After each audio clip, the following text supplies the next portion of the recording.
આગળ વધીએ મોરબીમાં દાંડિયા ક્લાસના વિરોધનો મામલો। પાટીદાર સમાજની ગાઈડલાઈન મુજબ ચાલવા દાંડિયા ક્લાસ એસોસિએશન સહમત થયા છે। પાટીદારોની દીકરીઓને અલગથી દાંડિયા શીખવાડવામાં આવશે। અન્ય સમાજ માટે ભાઈઓ અને બહેનોની અલગ બેન્ચ પણ કરવાની રહેશે। સાથે જ પાટીદાર બહુમતી વિસ્તારોમાં દાંડિયા ક્લાસ ચલાવી શકાશે નહીં। અન્ય સમાજના દાંડિયા ક્લાસમાં મેલ અને ફિમેલ કોચ અલગ અલગ કરવાના રહેશે। પાટીદાર સમાજના જેટલા પણ ખેલૈયાઓ છે જેમને ગરબા શીખવા છે તો એમને ક્લાસીસમાં આવવાની જરૂરિયાત નથી। એની જગ્યાએ તમારી કોઈ પ્રીમાઇસીસ પર, તમારી જગ્યા પર, તમારા પાર્ટી પ્લોટ હોય કે પાર્કિંગમાં કે છત ઉપર ગમે ત્યાં પર્સનલ જગ્યા ઉપર ગરબા અમે શીખવાડવા માટે આવી શકીએ છીએ। કે પાટીદાર વિસ્તારમાં કોઈ પણ જગ્યાએ ગરબા ક્લાસીસ ચલાવી લેવામાં આવતા નથી, એટલે કે ચલાવવાના નથી થતા। જો કોઈ બળજબરીપૂર્વક આવા પાટીદાર વિસ્તારમાં ક્લાસીસ ચાલુ કરશે તો એનું પરિણામ એને ભોગવવું પડશે અને પાટીદાર યુવાનો આ બાબતમાં સંપૂર્ણ રીતે સક્ષમ છે। કાયદો પણ હાથમાં લેવો પડે તો લેશે। ભાવનગરના વલભીપુરમાં 74 વર્ષીય વૃદ્ધ ખેડૂત પર હુમલાને લઈને પાટીદારોમાં રોષ જોવા મળ્યો। પાટીદારોએ તાત્કાલિક બેઠક બોલાવી સુરતથી 100થી વધુ કારનો કાફલો રવાના થયો હતો। 7 ઓગસ્ટે પાટીદારોની સંકલન મીટિંગ યોજાઈ અને 8 ઓગસ્ટે કાળા તળાવ ગામે મોટી સભાનું આયોજન કરાયું। વલભીપુરના કાળા તળાવ ગામે 7 ઓગસ્ટના રોજ વૃદ્ધ ખેડૂત અર્જણ દિયોરા પર 3 લુખ્ખા તત્વોએ કોદાળીના હાથાથી હુમલો કરીને ગાળો ભાંડી હતી। માટી ભરવા બાબતે આ હુમલો કરાયો હતો। વૃદ્ધ ઘાયલ થતા સારવાર માટે તેમને હોસ્પિટલ ખસેડાયા હતા। પોલીસે 3 હુમલાખોર સામે ફરિયાદ નોંધી છે। રાજુ ઉલ્વા, નાથા રબારી અને મામેયા રબારીએ માર માર્યા હોવાની વિગત છે। આરોપીને કડકમાં કડક સજા કરવા પરિવારે માંગ કરી છે। પોલીસે રાજુ ઉલ્વાની ધરપકડ કરી। અમારા યુવાનો સુરત અને ધંધાર્થે બહાર હોય અને અત્યારે વડીલો જ ગામમાં રહ્યા હોય તો આ ઘટના ફરીવાર ન બને એની માટે ઉચ્ચ કક્ષાએ રજૂઆત કરવામાં આવે અને ઘટનામાં વારંવાર દોરી સંચાર થતો હોય તેથી અટકાવવામાં આવે એ માટે આજે આયોજન કરવામાં આવ્યું છે।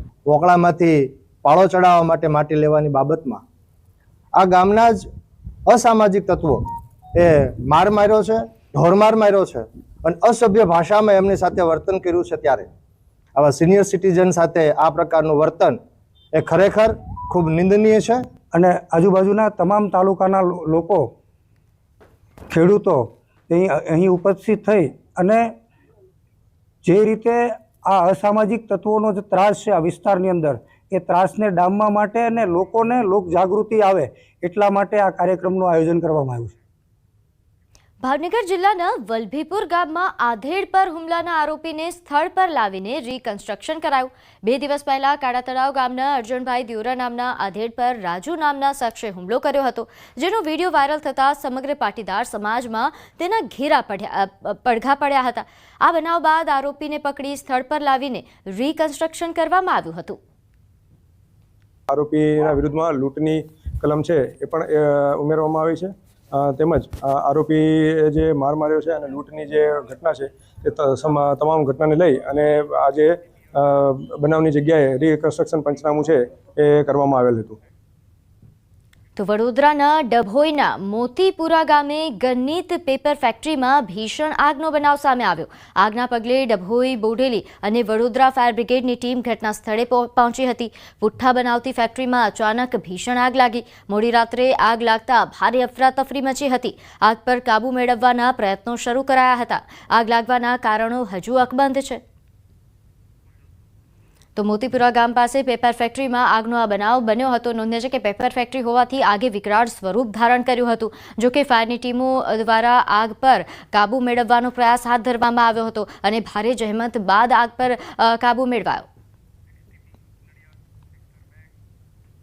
નડિયાદમાં તલવારથી બર્થડે કેક કાપવાનો મામલો સામે આવ્યો છે। નડિયાદ રૂરલ પોલીસની ટીમ દ્વારા 2 યુવકોની ધરપકડ કરાઈ। આરોપી યુવકે પોલીસ સામે માફી પણ માંગી। ખુલ્લેઆમ તલવાર સાથે પ્રદર્શન કરતા જિલ્લા કલેક્ટરના જાહેરનામાનો ભંગ કર્યો। તીક્ષ્ણ હથિયાર અને તલવારથી કેક કાપવાની સાથે પોતે ફિલ્મી ગીત પર ડાન્સ કરતા પણ વિડીયો વાયરલ થયો હતો।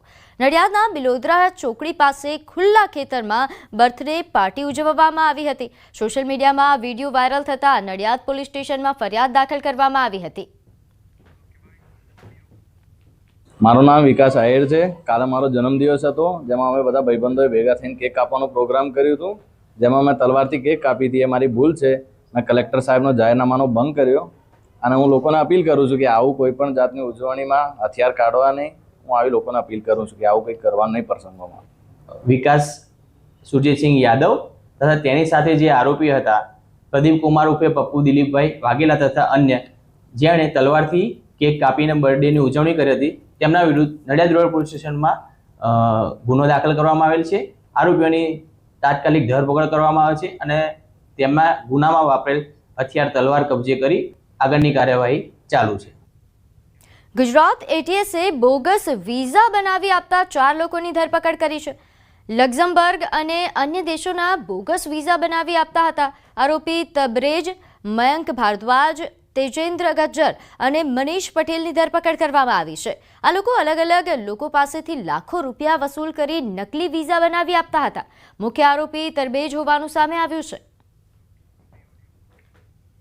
इन्होंने 500 का लग्जमबर्ग कोटा वीज़ा इश्यू करवाया, ये उम्मीद करके कि उनको फेक एम्प्लॉयमेंट वहाँ दिया जाएगा. इस उम्मीद पे उन 500 के साथ चीटिंग किया गया. सबके साथ सबसे अराउंड 8 to 10 lakhs के बीच में इनसे रोकड़ा दिया गया. ये एक बार नक्की करने के बाद हमको ये पता चला कि ये ऑर्गेनाइज्ड वे में इनको चीट किया गया. तो उस हिसाब से हमने एटीएस गुजरात में सेक्शन 318(3), 336(2), 336(3), 337, 338, 61 एंड 54 ऑफ भारतीय न्याय संहिता के अंतर्गत हमने केस दाखिल किया और इन चारों आरोपी को हमने अरेस्ट किया. અમદાવાદ એનસીબીની એમડી ડ્રગ્સ મામલે રાજસ્થાન અને મહારાષ્ટ્રમાં કાર્યવાહી હાથ ધરાઈ છે. રાજસ્થાન અને મહારાષ્ટ્ર પોલીસની મદદ લઈ આ કાર્યવાહી કરવામાં આવી. એનસીબી પહેલા અમદાવાદ હિંમતનગર હાઈવે પરથી 4.5 કિલો એમડી બનાવવા માટેનો પાવડર ઝડપી લેવાયો હતો. તપાસ બાદ આની ચેઇન રાજસ્થાનના પ્રતાપગઢ સુધી પહોંચી હતી. રાજસ્થાન પોલીસની મદદ લઈને જગ્યા પર તપાસ શરૂ કરવામાં આવી હતી. તપાસ કરતા એમડી ડ્રગ્સ રાજસ્થાનના બારમેરના એક ગામમાં બનતું હોવાનું સામે આવ્યું. જેસીબીની મદદથી તપાસ કરવામાં આવતા તપાસમાં આ ચેઇન એ મહારાષ્ટ્રના રાયગઢ જિલ્લામાં પહોંચી. ત્યાંથી કેટમાઇન પાવડર એ 34 કિલો અને 12 લીટર લિક્વિડ મળી આવેલું. સિદ્દીક ખાન મેવ રાજસ્થાનમાં ઓપરેટ કરતા હતા, તો બિરજુ શુક્લા અને અલી મોહમ્મદનું નામ પણ સામે આવતા એનસીબીએ આ મામલે વધુ તપાસ શરૂ કરી છે. તો સુરતના લિંબાયત વિસ્તારમાં થયેલ આલોક અગ્રવાલ હત્યા કેસમાં મહત્વના સમાચાર. હત્યાના ગુનામાં ફરાર મુખ્ય આરોપીની લિંબાયત પોલીસે ધરપકડ કરી લીધી છે. આરોપીને ઝડપ્યા બાદ હત્યા સ્થળ પર પોલીસે આરોપીનો વરઘોડો કાઢ્યો છે. આરોપીએ રડતા રડતા જાહેરમાં માફી માંગી. આ અગાઉ આ હત્યા કેસમાં 2 આરોપી ઝડપાઈ ચૂક્યા છે.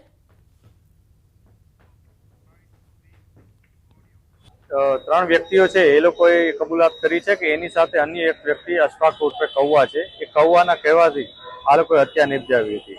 જે અશફાક છે એનો ઝઘડો જે ભોગ બનનાર સાથે થયો હતો થોડાક દિવસો અગાઉ, અને એનો બદલો લેવા માટે જ એણે આ તમામને કીધું હતું. આ 4 મિત્રો છે, આને ઉપરાંત અન્ય આરોપીઓ પણ આમાં સંડોવાયેલા છે. તો ગાંધીનગર સેક્ટર 24 ખાતે જ્વેલર્સની દુકાન લૂંટવાનો પ્રયાસ કરવામાં આવ્યો. હરિઓમ જ્વેલર્સની દુકાન લૂંટવાનો પ્રયાસ થયો, જેના સમાચાર છે. 30 સપ્ટેમ્બર હરિઓમ જ્વેલર્સ ખાતે 2 વ્યક્તિ બુકાની ધારણ કરીને અહીં હાથમાં પિસ્તોલ બનાવીને લૂંટ કરવાનો પ્રયાસ કર્યો હતો. ગાંધીનગર પોલીસે ચોરી અને લૂંટને અંજામ આપનાર 4 લોકોની ધરપકડ કરી, જેમાંથી 6 માંથી 4ની ધરપકડ અને 2 આરોપીની શોધખોળ હજુ ચાલુ છે. રાકેશ સોલંકી પેથાપુરના રહેવાસી હોવાનું સામે આવ્યું છે, તો શાહરૂખ ડેલીઘરા જુહાપુરનો રહીશ છે.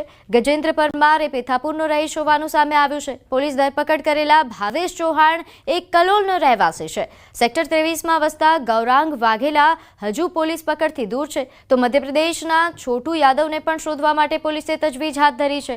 રાકેશ સોલંકી અને શાહરૂખ બંને આરોપી પર 7 ગુના નોંધાયેલા છે. આરોપી સામે અમદાવાદ વસ્ત્રાપુર વિસ્તારમાં ચેઇન સ્નેચિંગ તેમજ ચાંદખેડા ગાડી સળગાવવાના ગંભીર ગુનામાં પણ તે આરોપી છે. આ લોકો પહેલા પણ એક આરોપીના વિરુદ્ધ લગભગ 7 ગુના દાખલ કરવામાં આવેલ છે. અને આ વખતે જ્યારે પોલીસ એ બંને આરોપીને પકડવામાં આવેલ છે, આમાં 5 ગુના ડિટેક્ટ કરવામાં આવેલ છે. એક સેક્ટર 21 પોલીસ સ્ટેશનના લૂંટની પ્રયાસ, એક ચેઇન સ્નેચિંગની બનાવ, એક વસ્ત્રાપુરમાં ચેઇન સ્નેચિંગની બનાવ અને એક ચાંદખેડા પોલીસ સ્ટેશનની વ્હીકલ સળગાવવાની બનાવ. આમાં હથિયાર પણ કબજા કરવામાં આવેલ છે અને સાથે સાથે ગુનામાં જો ગોલ્ડ ચેઇન ગયા એ પણ કબજા કરવામાં આવેલ છે અને વ્હીકલ પણ કબજા કરવામાં આવેલ છે. બનાસકાંઠાના મુખ્ય મથક પાલનપુર હાઈવે પર આવેલા એરોમા સર્કલ પર થતી ટ્રાફિક સમસ્યા નિવારવા માટે જગાણા નજીકથી સોનગઢ સુધી બાયપાસ રોડ મંજૂર કરવામાં આવ્યો છે. જો કે આ બાયપાસ રોડને લઈને છેલ્લા 2 વર્ષથી ખેડૂતો વિરોધ નોંધાવી રહ્યા છે. ગઈકાલે જમીન સંપાદન માટેની માપણી માટે ડીએલઆર કચેરીના અધિકારીઓ પોલીસ કાફલા સાથે ખોડલા ગામ પહોંચ્યા હતા અને જમીન માપણી કરી ખૂંટ મારવાની કામગીરી હાથ ધરી હતી, જેનો ખેડૂતોએ વિરોધ નોંધાવ્યો.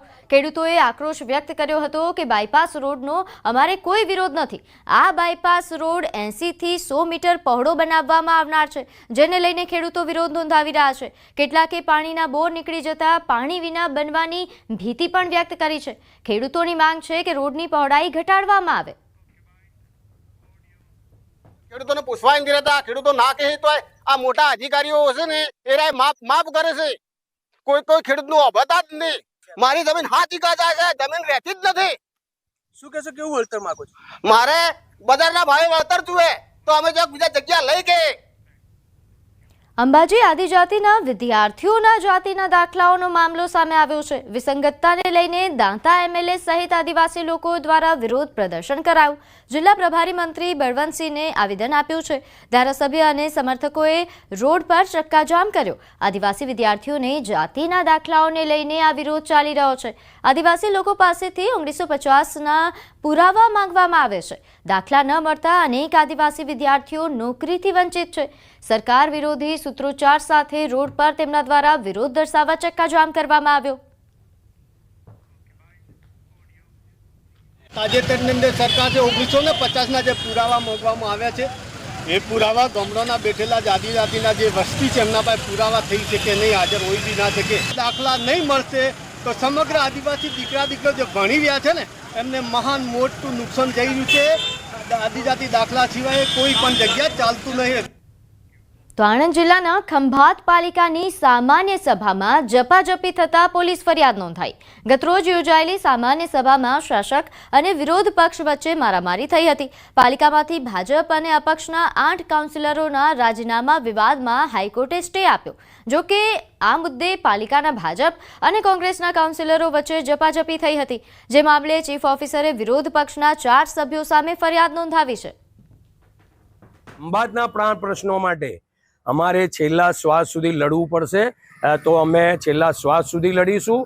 અમે આવા ગતકડાથી જરાય અમને ડર લાગતો નથી. સીઓ સાહેબ ફક્ત ને ફક્ત ખંભાત નગરપાલિકામાં વિપક્ષ સામે ફરિયાદ કરવા જ આવે છે. એ ક્યારેય પણ ખંભાતમાં દેખાતા નથી. પ્રજાના પ્રાણ પ્રશ્નો ઉકેલવામાં એમને જરાય રસ નથી. નગરપાલિકાના જે સભ્યો છે નીતિનભાઈ બ્રહ્મભટ્ટ, ચંદુભાઈ કડિયા, ઇફ્તેખાર યમની અને હંસાબેન રાણા, આ 4 જણાએ એમને ત્યાં હોલમાંથી બહાર જવા નહીં દીધા અને એમની સાથે ઝપાઝપી કરી. અને જે હંસાબેન રાણા છે એમણે એમના શર્ટનું બટન પણ તોડી નાખેલું અને આ રીતે એક અશોભનીય કૃત્ય કરી અને એમને સરકારી કાયદેસરની ફરજ કરતા એમને અટકાવેલા.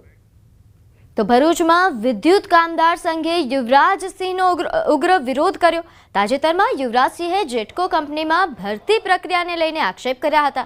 ભરતી પ્રક્રિયામાં ગેરરીતિને લઈને આરોપ કર્યા. ત્યારે આ આક્ષેપો સામે વિદ્યુત કામદાર સંઘના પ્રતિનિધિ મંડળે કલેક્ટરને આવેદનપત્ર પાઠવી વિરોધ કર્યો. 5-5 લાખ રૂપિયાની આમાં ગોબાચારી થઈ છે એવા એમના દ્વારા પાયા વિહોણા તથ્ય પુરાવા વગરના કોઈ પણ જાતના પુરાવા વગર એમના દ્વારા આક્ષેપ કરવામાં આવેલા છે. અમારું યુનિયન આખા ગુજરાતમાં ઉર્જા વિભાગમાં 50,000 કર્મચારીમાંથી 35,000 કર્મચારીઓની સભ્ય સંખ્યા ધરાવતું સૌથી મોટું એક જ કંપનીનું ટ્રેડ યુનિયન છે. આ યુનિયન પર આ રીતે આક્ષેપ કરાવ્યા અને લાંછન લગાડ્યું છે તે અમે કોઈ પણ સંજોગોમાં સહી નહીં લઈએ. યુવરાજસિંહ પાસે જો આના પુરાવા હોય તો એ જાહેર કરે. હવે નજર કરીશું ટોપ 3 હેડલાઇન્સ પર. 15 થી 21 ઓગસ્ટમાં વધી શકે છે વરસાદનું જોર. તહેવારોમાં ખાનગી ટ્રાવેલ્સ ચાલકો બન્યા બેફામ. અમિત શાહ આજથી 3 દિવસ ગુજરાત પ્રવાસે.